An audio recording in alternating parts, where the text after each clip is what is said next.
ಯಾವಾಗಲೂ ನನ್ನ ಜೊತೆನೇ ಇರಬೇಕು, ನಗನಗ್ತಾ ಇರಬೇಕು, ಖುಷಿಯಾಗಿರಬೇಕು, ನೆಮ್ಮದಿಯಾಗಿ ಬದುಕಬೇಕು ಅಂತ ಎಷ್ಟೆಲ್ಲ ಮಾಡ್ತೇನೆ.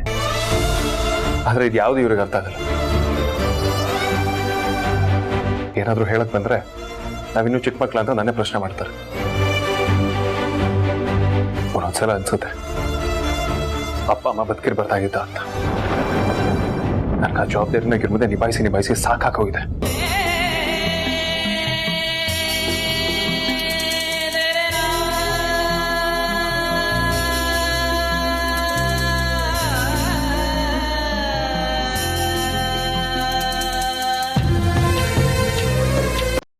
ಅಮ್ಮ,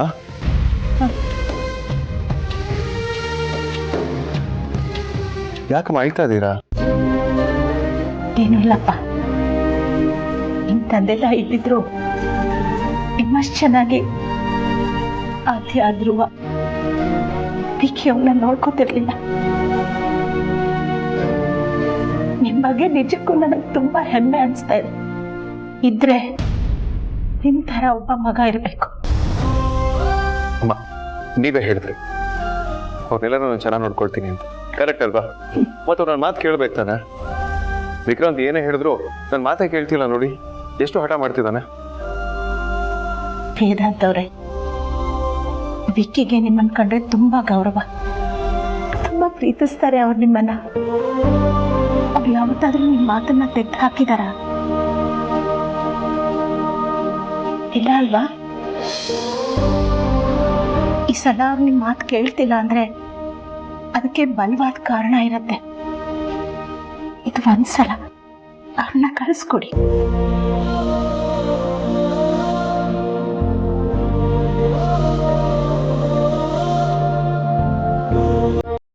ಅಯ್ಯೋ, ನಾನ್ ನೋಡಿ ನಿಮಗ್ ತಿನ್ನೋಕ್ ಹೇಳಕ್ಕೆ ಮರ್ತು ಬಿಟ್ಟೆ. ತಗೊಳ್ಳಿ,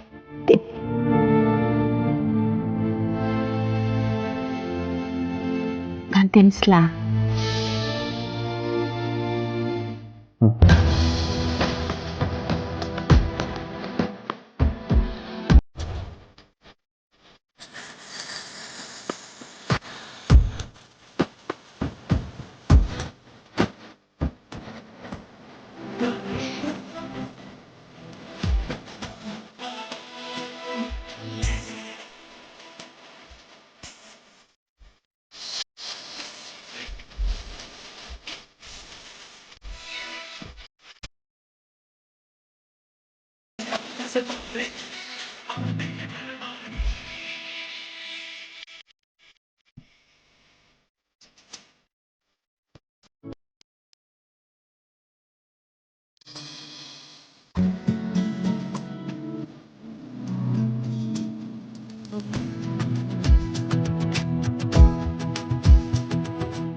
ನಿಮ್ಮ ತಂದೆ ಸೂರ್ಯನಾರಾಯಣ್ ಬಗ್ಗೆ ಇನ್ಫಾರ್ಮೇಶನ್ ಸಿಕ್ಕಿದೆ.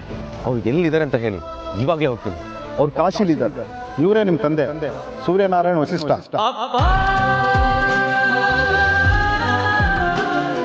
ಅವರು ನಮಗೆ 1 ಎಕರೆ ಜಾಗ ಕೊಟ್ಟಿದ್ದಾರೆ.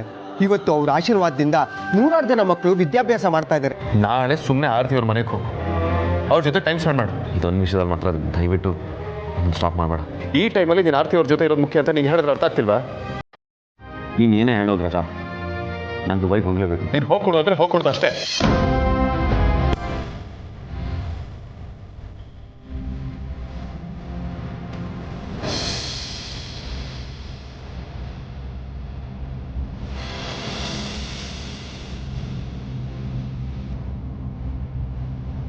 ಏನಾಯ್ತು ವಿಕ್ರಾಂತ್ ಅವರೇ?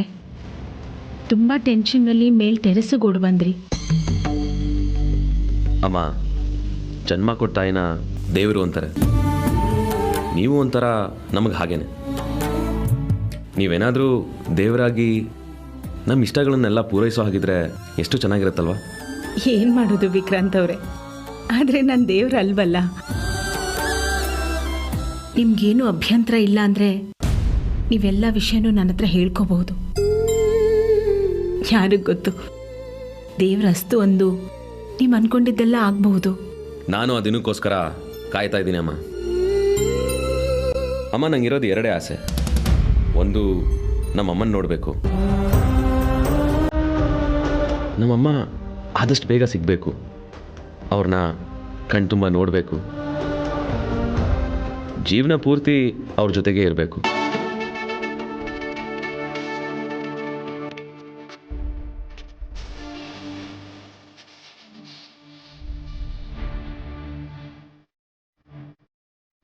ದೇವ್ರು ನಮ್ಮ ಜೀವನದಲ್ಲಿ ಯಾಕೆ ಈ ಥರ ಕಣ್ಣ ಮುಚ್ಚಾಲೆ ಆಡ್ತಿದ್ದಾನೆ ಅಂತ ಗೊತ್ತಾಗ್ತಿಲ್ಲ. ನಾನೇ ನಿನ್ನ ತಾಯಿ ಆಗಿದ್ರು ಬಾಯಿ ಬಿಟ್ಟು ಹೇಳೋಕ್ಕಾಗ್ತಿಲ್ಲ. ನಿಮ್ಗಳ ಜೊತೆ ಮನ್ಸು ಬಿಚ್ಚಿ ಮಾತಾಡೋಕ್ಕಾಗ್ತಿಲ್ಲ. ಅಮ್ಮ,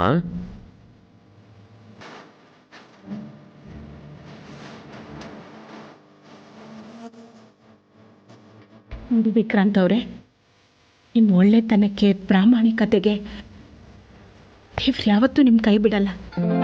ನಿಮ್ಗೆ ಒಳ್ಳೇದಾಗುತ್ತೆ. ಹೌದಾ? ಒಳ್ಳೇದು ಮಾಡ್ತಾನೆ ಅಂತೀರಾ? ಹೌದಪ್ಪ, ಒಳ್ಳೆಯವ್ರಿಗೆ ಖಂಡಿತ ಒಳ್ಳೇದಾಗತ್ತೆ. ಹಾಗಾದರೆ ನಮ್ಮಮ್ಮ ಎಲ್ಲೇ ಇದ್ರು ಆದಷ್ಟು ಬೇಗ ಸಿಗಲಿ ಅಂತ ಬೇಡ್ಕೋತೀನಿ. ಅವ್ರು ಆದಷ್ಟು ಬೇಗ ನಮಗೆ ಸಿಗಬೇಕು. ಅವ್ರು ಸಿಗ್ತಾರೆ ಅಂತೀರಾ? ಅವರೆಲ್ಲೇ ಇದ್ರು ಆದಷ್ಟು ಬೇಗ ಮನೆಗೆ ಬರ್ತಾರೆ ಅಂತೀರಾ?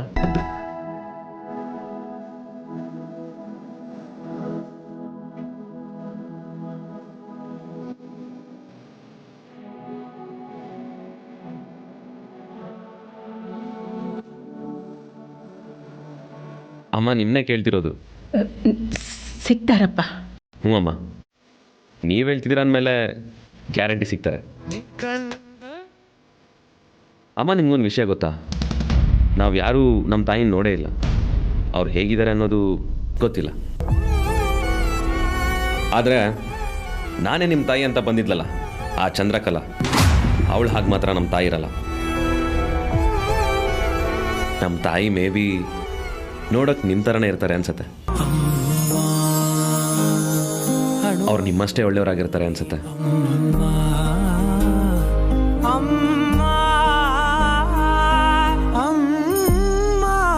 ವಿಕ್ರಾಂತ್ ಅವರೇ, ನಾನೇ ನಿಮ್ಮ ಹೆತ್ತ ತಾಯಿ. ಅಮ್ಮ, ನಿಮಗೂ ಒಂದು ಫ್ಯಾಮಿಲಿ ಇದೆ, ಮಕ್ಕಳಿದ್ದಾರೆ ಅಂತ ಹೇಳಿದ್ರಿ ಅಲ್ವಾ? ಹಾಂ ಅಪ್ಪ, ಹೇಳಿದ್ದೆ. ಅಮ್ಮ, ನಿಮ್ಗೊಂದು ಮಾತು ಹೇಳ್ತೀನಿ, ಬೇಜಾರು ಮಾಡ್ಕೋಬಾರ್ದು. ನಿಜ ಹೇಳಬೇಕಂದ್ರೆ ನಿಮ್ಮ ಮಕ್ಕಳು ನತದೃಷ್ಟು. ನಿಮ್ಮಂಥವ್ರನ್ನ ಎಲ್ಲೋ ಒಂದು ಕಡೆ ಬಿಟ್ಟು ಅವ್ರು ಹೇಗೆ ಬಾಳ್ತಿದ್ದಾರೆ?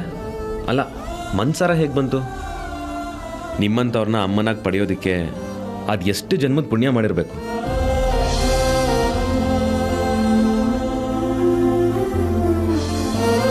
ಒಂದು ಲೆಕ್ಕದಲ್ಲಿ ಹೇಳಬೇಕಂದ್ರೆ ನಾನು ನೀವು ಒಂದೇ ಥರ. ನಿಮಗೆ ಮಕ್ಕಳಿಲ್ಲ, ನನಗೆ ಅಮ್ಮ ಇಲ್ಲ. ಅದಕ್ಕೆ ದೇವರು ಇಬ್ರು ಒಂದೇ ಕಡೆ ತಂದು ಸೇರಿಸಿದಾನೆ ಅನ್ಸುತ್ತೆ. ವಿಕ್ರಾಂತ್ ಅವರೇ, ನಿಮ್ಗೆ ಎರಡನೇ ಆಸೆ ಏನು ಅಂತ ಹೇಳಲೇ ಇಲ್ಲ. ಅಮ್ಮ, ನಮ್ಮ ಮನೇಲಿ ಏನು ನಡೀತಿದೆ ಅಂತ ನೀವೇ ಕಣ್ಣಾರ ನೋಡ್ತಿದ್ರಲ್ಲ. ಆ ಸುಹಾಸಿನಿ ನಮ್ಮ ಮೇಲೆ ದೊಡ್ಡ ಪ್ಲ್ಯಾನ್ ಇಟ್ಕೊಂಡಿದ್ದಾಳೆ. ಈ ಮನೇನ ಯಾವಾಗ ಸರ್ವನಾಶ ಮಾಡಬೇಕು ಅಂತ ಕಾಯ್ತಿದ್ದಾಳೆ. ಅಗ್ರಜನು ಅವಳನ್ನ ತುಂಬ ನಂಬಿಟ್ಟಿದ್ದಾನೆ, ಸ್ವಂತ ತಾಯಿ ಅಂತಲೇ ಅಂದ್ಕೊಂಡಿದ್ದಾನೆ. ಬಟ್ ಅವಳು ಮಾತ್ರ ನಮ್ಮನ್ನೆಲ್ಲ ಯಾವಾಗ ಮುಗಿಸೋದು ಅಂತ ಪ್ಲ್ಯಾನ್ ಮಾಡ್ತಿದ್ದಾಳೆ. ಅಷ್ಟೇ ಅಲ್ಲ, ಆ ಸುವಾಸಿನಿ ಶತ್ರುಗಳ ಜೊತೆ ಕೈ ಮಿಲಾಯಿಸಿದಾಳೆ. ಅವರು ಶತ್ರುಗಳ ಜೊತೆ ಕೈ ಜೋಡಿಸಿರ್ಬಹುದು, ಆದರೆ ನಿಮ್ಮನ್ನು ಏನೂ ಮಾಡೋಕ್ಕಾಗಲ್ಲ. ವೇದಾಂತ್ ಅವ್ರಿಗೆ ಒಂದಲ್ಲ ಒಂದಿನ ಸತ್ಯ ಗೊತ್ತಾಗುತ್ತೆ. ಅದು ಅಲ್ಲದೆ ಒಳ್ಳೆಯವರು ಅನ್ನೋ ಮುಖವಾಡನ ಎಷ್ಟು ದಿನ ಹಾಕೊಂಡು ಓಡಾಡೋಕ್ಕಾಗುತ್ತೆ ಹೇಳಿ? ಹೌದು ಅಮ್ಮ. ಅಮ್ಮ, ಈ ವಿಷಯನ ಯಾರ ಜೊತೆನೂ ಹೇಳ್ಕೊಳಕ್ಕಾಗದೆ ಒಬ್ಬನೇ ವಿಲವಿಲ್ಲ ಅಂತ ಒದ್ದಾಡ್ತಿದ್ದೆ. ಇವಾಗ ನಿಮ್ಮ ಜೊತೆ ಹೇಳ್ಕೊಂಡಾದ್ಮೇಲೆ ಮನಸ್ಸು ಹಗುರ ಆಯಿತು. ಎನಿವೇ, ಥ್ಯಾಂಕ್ ಯು ಅಮ್ಮ. ವಿಕ್ಕಿ ಅವರೇ, ನೀವು ಬಾಯಿ ತುಂಬ ನನ್ನನ್ನು ಅಮ್ಮ ಅಂತ ಕರಿತೀರ, ಅಂದಮೇಲೆ ಥ್ಯಾಂಕ್ಸ್ ಯಾಕೆ? ಅಮ್ಮನಿಗೆ ಯಾರಾದರೂ ಥ್ಯಾಂಕ್ಸ್ ಹೇಳ್ತಾರಾ? ಸರಿಮ್ಮ. ಅಮ್ಮ, ಅವತ್ತೊಂದು ದಿನ ನೀವೊಂದು ಜೋಗುಳ ಹಾಡಿದ್ರಲ್ಲ, ಆ ಜೋಗುಳನ ಮತ್ತೆ ಕೇಳಬೇಕು ಅನಿಸ್ತಿದೆ. ಬೇಜಾರಿಲ್ಲ ಅಂದರೆ ನನಗೋಸ್ಕರ ಹಾಡ್ತೀರಾ?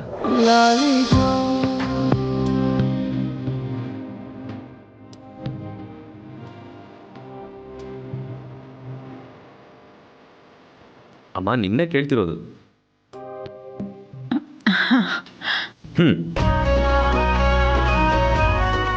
ಕೂತ್ಕೊಳ್ಳಿ.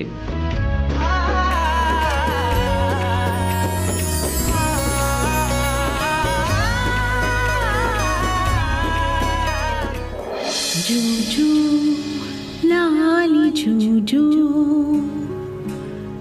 ಜೂಜು ಲಾಲಿ ಜೂಜು ದೇವಕಿ ನಂದನ ಶ್ರೀ ಕೃಷ್ಣ ಬಾಲಗೆ ಜೂಜು ಲಾಲಿ ಜೂಜು ಕಾಳಿಂಗ ಮರ್ಧನ ಪೂತನಿ ಸಂಹಾರ ಗೋಕುಲ ಬಾಲಕ ನೀ ಮಲಗು. ಹಗಲಲ್ಲಿ ನಲಿದಾಡಿ ಇರುಳಲ್ಲಿ ಕುಣಿದಾಡಿ ಜಗವರಂಜಿಪಗೊಲ್ಲ ನೀ ಮಲಗು. ಜೂಜು ಲಾಲಿ ಜೂಜು ಜೂಜು ಲಾಲಿ ಜೂಜು.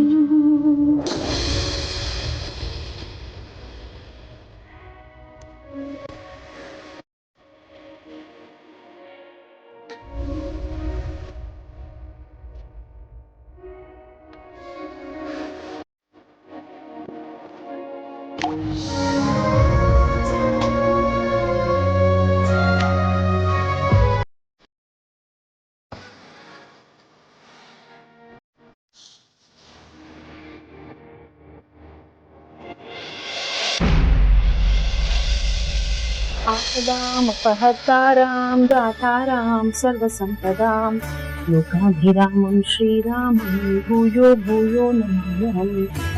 भर्जनं भवबीजानां भर्जनं सुखसम्पदां गर्जनं यमदूतानां राम रमेति गर्जनं. रामो राजमणि सदा विजयते रामं रमेशं भजे. रामेणाभिहतां शान्तिरुचिं रामाय तस्मै नमः.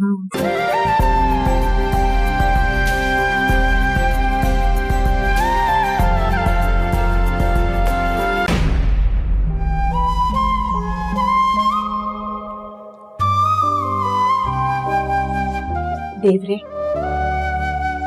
ನನ್ನ ಮಕ್ಕಳು ರಾಮ್ ಲಕ್ಷ್ಮಣರ ಥರ ಇದ್ದಾರೆ. ಅವ್ರು ಯಾವಾಗ್ಲೂ ಹಾಗೆ ಇರ್ಬೇಕು, ಹಾಗೆ ಬದುಕ್ಬೇಕು ಕೂಡ. ಅವ್ರ ಮೇಲೆ ಯಾರ ದೃಷ್ಟಿನೂ ಬೀಳದೆ ಇರೋ ಹಾಗಾಗ್ಲಿ ಏನೋ ನಿರೀಕ್ಷೆ ಇಟ್ಕೊಂಡಿದ್ದೀನಿ ನಾನು. ಈಗ ಕೆಲ್ಸದ ಮೇಲೆ ಬೇರೆ ಊರಿಗೆ ಹೋಗ್ಬೇಕು ಅಂತಿದ್ದಾನೆ. ವೇದಾಂತ್ಗೆ ವಿಕ್ಕಿ ಬೇರೆ ಊರಿಗೆ ಹೋಗೋದು ಇಷ್ಟ ಆಗ್ತಿಲ್ಲ. ಅದಕ್ಕೆ ವೇದಾಂತ್ ವಿಕ್ಕಿ ಮೇಲೆ ಬೇಜಾರು ಮಾಡ್ಕೊಂಡಿದ್ದಾನೆ. ಅವರಿಬ್ಬರ ಮಧ್ಯೆ ಮನಸ್ತಾಪ ಉಂಟಾಗಿದೆ. ದೇವ್ರೆ, ಯಾವಾಗ್ಲೂ ಇಬ್ರು ಪಾರಿವಾಳ ಜೋಡಿ ಥರ ಇದ್ರು. ಇವತ್ತು ಪೂರ್ವ ಪಶ್ಚಿಮ ಆಗಿದ್ದಾರೆ. ತಾಯಿಯಾಗಿ ಇದನ್ನ ನನ್ನ ಕೈಲಿ ನೋಡಕ್ಕಾಗ್ತಿಲ್ಲ. ಅವರಿಬ್ರು ಮೊದ್ಲಿನ ಹಾಗೆ ಅನ್ಯೋನ್ಯವಾಗಿರೋ ಹಾಗೆ ಮಾಡು. ಅವರಿಬ್ರು ಕೋಪ ತಾಪ ಕಡಿಮೆ ಆಗೋ ಹಾಗೆ ಮಾಡು. ಅಯ್ಯೋ ದೇವ್ರೆ, ಯಾಕಿವತ್ತು ದೀಪ ಹೀಗೆ ಉರಿತಾ ಇದೆ?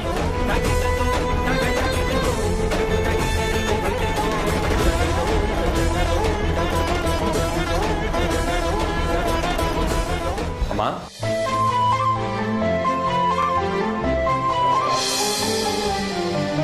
ಏನಾದ್ರೂ ಬೇಕಿತ್ತ? ನಿಮ್ಮ ಹತ್ರ ಒಂದು ವಿಷಯ ಮಾತಾಡಬೇಕಿತ್ತಮ್ಮ. ಹೇಳಿ. ಒಂದು ಕೆಲಸದ ಮೇಲೆ ಹೋಗ್ತಿದ್ದೀನಿ ಅಮ್ಮ.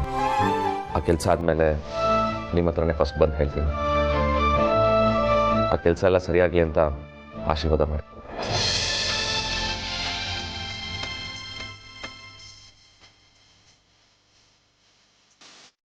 ನೀಗ್ ಹೋಗ್ತಿರೋ ಕೆಲ್ಸಕ್ಕೆ ಜಯಾಸಗೆ ಬೇರೆ ಯಾವಾಗ್ಲೂ ಒಳ್ಳೇದ್ ಮಾಡಿ. ಸರಿ.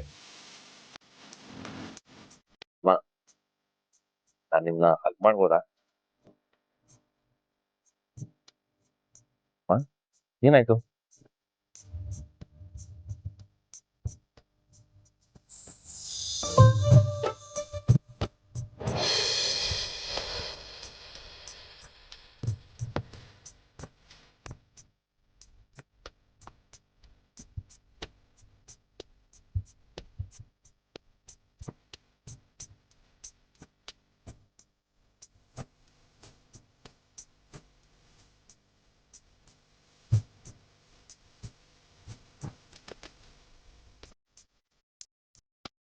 ಒಳ್ಳೇದಾಗ್ಲಿ ಕ್ರಾಂತ್ ಅವ್ರೆ. ಹೋಗ್ತೀನಿಮ್ಮ. ನಿಮಿಷ ಹೋಗ್ತೀನಿ ಅಂತ ಹೇಳ್ಬಾರ್ದು, ಹೋಗಿ ಬರ್ತೀನಿ ಅಂತ ಹೇಳ್ಬೇಕು. ಸರಿ, ಹೋಗಿ ಬರ್ತೀನಿ.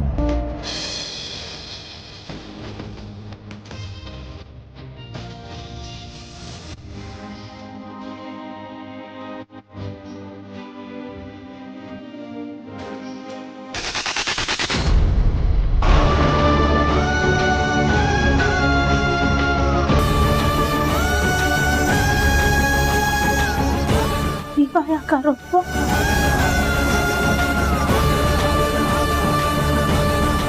ದೇವ್ರೆ, ನನ್ನ ಮಗನಿಗೆ ಸದಾ ರಕ್ಷಣೆ ಮಾಡು. ಅವ್ನಿಗೆ ಯಾವ ತೊಂದರೆನೂ ಆಗದೆ ಇರಲಿ.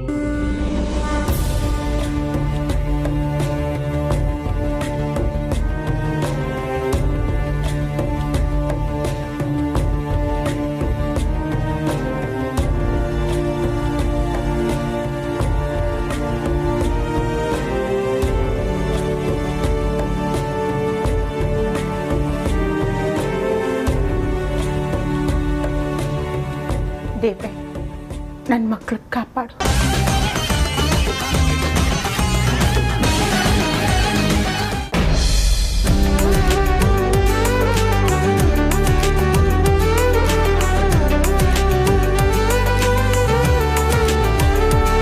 ಅಣ್ಣ, ಬಾವ ಇಲ್ಲಿನ್ನೂ ಬರಲೇ ಇಲ್ಲ.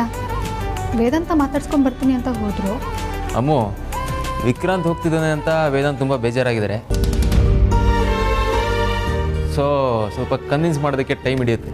ಕನ್ವಿನ್ಸ್ ಮಾಡಿ ಕರ್ಕೊಂಬರ್ತಾನಿರು.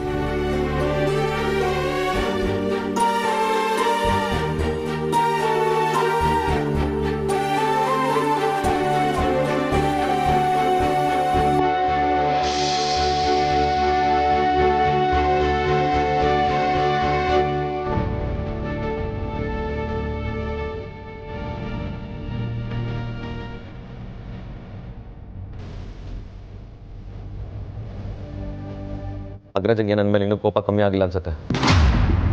ಅದಕ್ಕೆ ಅವನು ಇನ್ನೂ ಬಾಗಿಲು ತೆಗಿತಲ್ಲ. ರೌಡಿನದ್ ನೀನು. ಆದರೂ ನಾನೊಂದು ಒಳ್ಳೆ ಕೆಲ್ಸಕ್ಕೆ ಹೋಗ್ತಾ ಇದ್ದೀನಿ. ಆ ಒಳ್ಳೆ ಕೆಲಸದಿಂದ ನನಗೆ ಮಾತ್ರ ಅಲ್ಲ, ಈ ಮನೆಯವ್ರಿಗೆಲ್ಲರಿಗೂ ಒಳ್ಳೇದಾಗುತ್ತೆ. ಆ ಕೆಲಸ ಮಾಡಿ ಮುಗಿಸ್ಕೊಂಡು ಬಂದಮೇಲೆ ಎಲ್ಲರೂ ಶಬಾಷ್ ಅಂತಾರೆ. ಈ ಟೈಮಲ್ಲಿ ವಿಕ್ರಾಂತ್, ಒಳ್ಳೇದಾಗಲಿ, ಹೋಗ್ಬಾ, ಗುಡ್ ಲಕ್ ಕಣೋ, ಸೇಫಾಗಿ ಹೋಗ್ಬಾ ಅನ್ನೋದ್ಬಿಟ್ಟು ಈ ಥರ ಕೋಪ ಮಾಡ್ಕೊಂಡಿದ್ದಾನಲ್ಲ, ಇದು ಸರಿನಾ?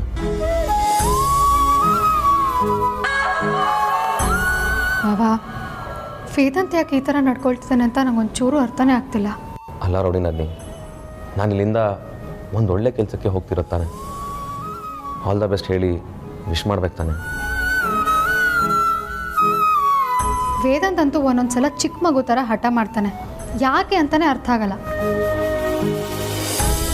ನೀವು ಒಳ್ಳೆ ಕೆಲಸದ ಮೇಲೆ ಹೋಗ್ತಿದ್ದೀರಾ ಅಂದಮೇಲೆ ಅಣ್ಣನಾಗೆ ನಿಂತು ನಿಮ್ಮನ್ನ ಖುಷಿಯಿಂದ ಕಳಿಸ್ಕೊಡ್ಬೇಕು ಅಲ್ವಾ?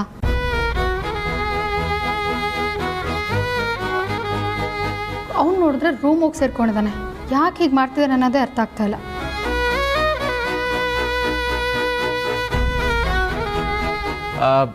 ಅಮ್ಮು, ನೀನೊಂದ್ಸಲ ಹೋಗಿ ವೇದಾಂತನ ಕನ್ವಿನ್ಸ್ ಮಾಡ್ತೀಯ ನೋಡು. ಅಯ್ಯೋ ಅಣ್ಣ, ನಾನು ಹೋಗಿ ಕರೆದಿದ್ದಕ್ಕೆ ಅಣ್ಣ ತಮ್ಮನ ವಿಚಾರದಲ್ಲಿ ಮಧ್ಯೆ ಬರಬೇಡ ಅಂತ ನನಗೆ ಬೈದು ಕಳಿಸ್ತಾ. ಹೌದು ಬಾವ, ಅವನು ಒಂದು ಸಲ ಹಠ ಹಿಡಿದ್ರೆ ನಾವೆಲ್ಲರೂ ಯಾರೂ ಇಂಪಾರ್ಟೆಂಟ್ ಅಲ್ಲ.